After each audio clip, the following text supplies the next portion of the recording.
All right, let's just jump right in with a question.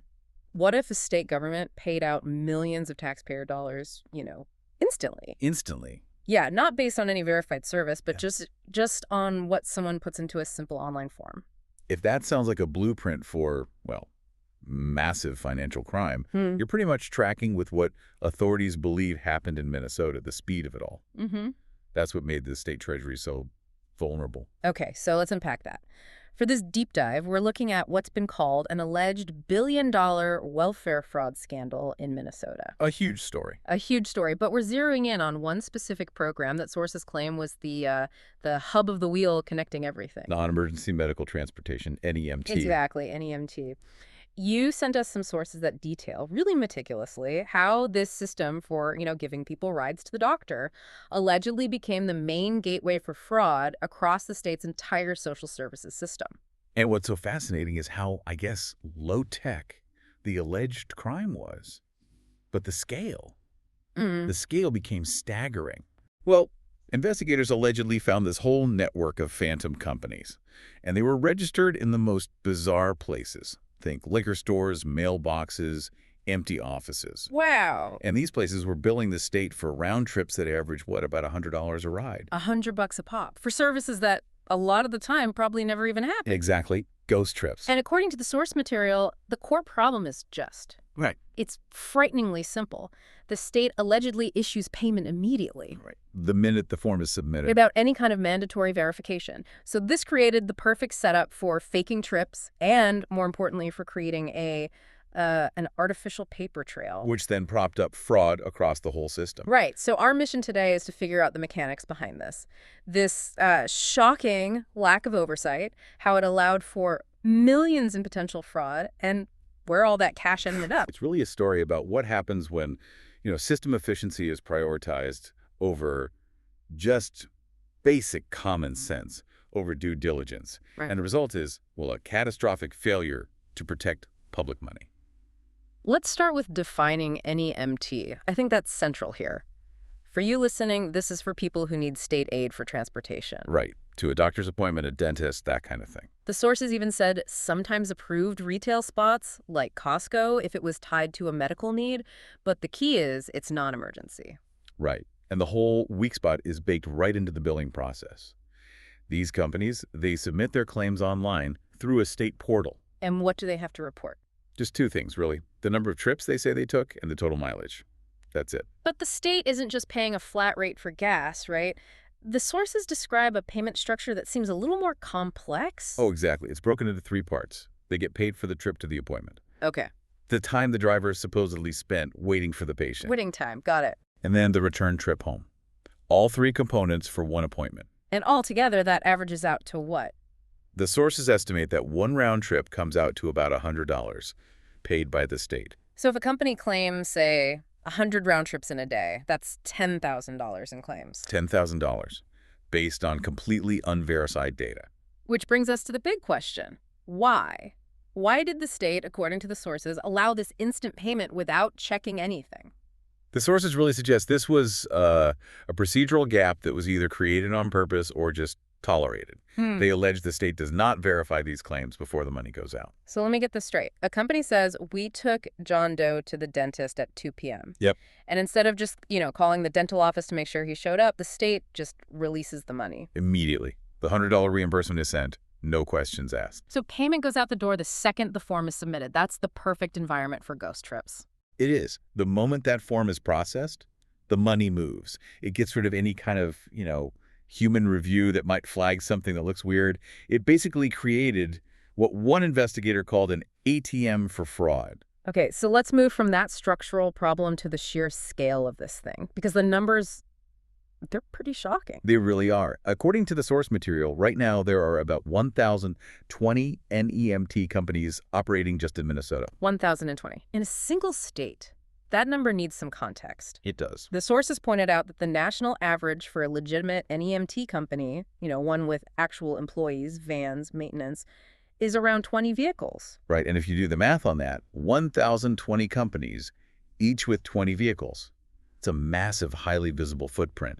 You'd expect to see huge parking lots, depots, thousands of drivers all over the state. But that's not what investigators found, is it? The sources described this huge, almost absurd gap between what was on paper and what was actually there. It's almost comical if the subject matter weren't so serious. These companies were allegedly registered at addresses that were just clearly not transportation hubs. Like what? Liquor stores, money wiring businesses, just a P.O. box or, a small apartment building. There's no way you're running a 20-vehicle fleet out of a mailbox. And the sources gave some specific examples, which really makes it real. Safari transportation. Registered at a money transfer business, and it had been billing the state since 2015. And Dreamline transportation, that one was registered at a liquor store address or sometimes just a bank of mailboxes. It points to a deliberate system, right? Using shell addresses to create this illusion of a real company. But there was also physical evidence, or I guess a lack of evidence of them operating. This is where we get to the van graveyard. Yeah, the van graveyard. So such a powerful image. Tell us about that because it really sticks with you. Well, the reports say investigators found actual vans. They were marked with the company names, like Dreamline Transportation, but they weren't on the road. Where were they? They were just sitting there, covered in deep snow. No tire tracks, no signs they had moved for months. So they had definitive proof. Definitive proof. The state was getting and paying these electronic trip logs every single day, while the vans that were supposedly doing the driving were just immobilized, rusting in the snow. It's just stunning, the coordination to keep up that billing line while the actual assets were frozen in place. And when they started to add up the cost, It just exploded.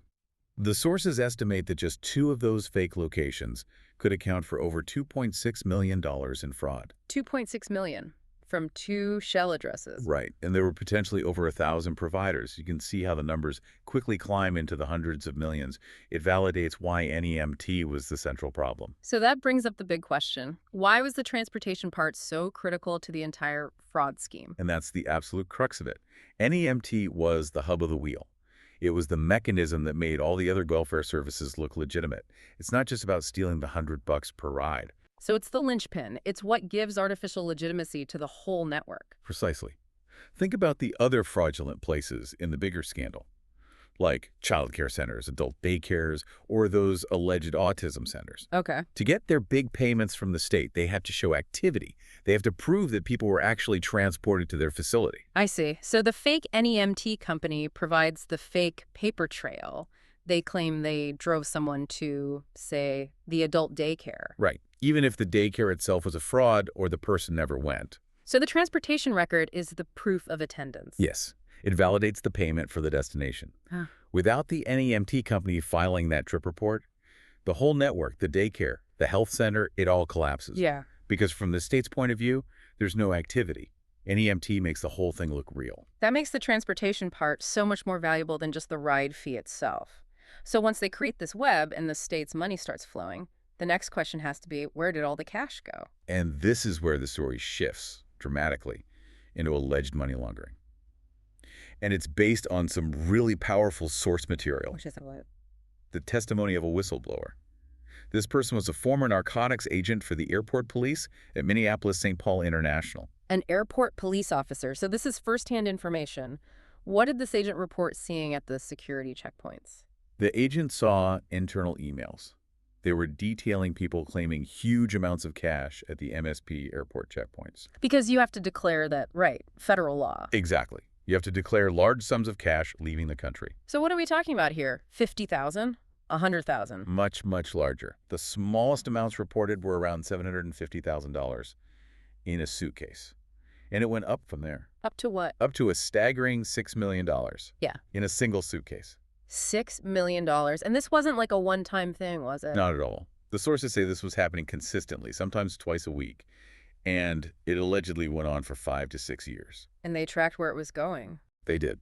The cash was flown out of MSP, often with a stop in Atlanta, then overseas to Dubai. And from there, it was allegedly wired to Somalia. So the sources are strongly suggesting that this pipeline of cash, millions of dollars flowing out of Minnesota every single week, that was the laundered taxpayer money from the NEMT fraud. It's the physical manifestation of that stolen paper trail. It's the tragic final link in the chain, a system of, lax government oversight, allegedly funding a massive international money movement operation. So what does this all mean for you, the listener? It means a system that was designed for convenience, fast electronic payments, was exploited for just catastrophic industrial-scale fraud. And these fraudulent NEMT companies, they were the key. They manufactured the paper trail that made the entire sprawling network of fake welfare claims look real to state regulators. Which brings us to accountability. The source material points to a disturbing lack of any official response while this was all going on. For years, investigators were reportedly tracking this specific money movement at the airport for years. And the sources even mentioned politicians being seen, celebrating with people who were later named in these fraud schemes. The frustration from investigators, according to the sources, was just palpable. It led them to criticize state officials publicly. They're quoted using really strong language. Phrases like, "shame on you," aimed directly at state officials, including the governor, for what they saw as years of failing to stop the cash from flowing out. It really speaks to the level of systemic failure described in the sources. It's the takeaway for you is the sheer magnitude of this procedural failure. Over 1,000 NEMT providers in one state, many of them just ghosts on paper, and they were successfully creating the legitimacy for a multi-million-dollar funnel. This wasn't a small mistake. According to the sources, it was a failure of governance and oversight on a massive scale. And this entire system, it only worked because the state prioritized quick, immediate payment over basic due diligence. If that one verification step, just a simple phone call to confirm a patient showed up, if that were mandatory before payment, The whole engine of this specific fraud would have just seized up. it would have. And that raises a really important question that goes way beyond Minnesota. What happens when these huge centralized welfare systems, which handle billions in taxpayer dollars, are designed or maybe deliberately left without the most basic critical safeguards to protect public money?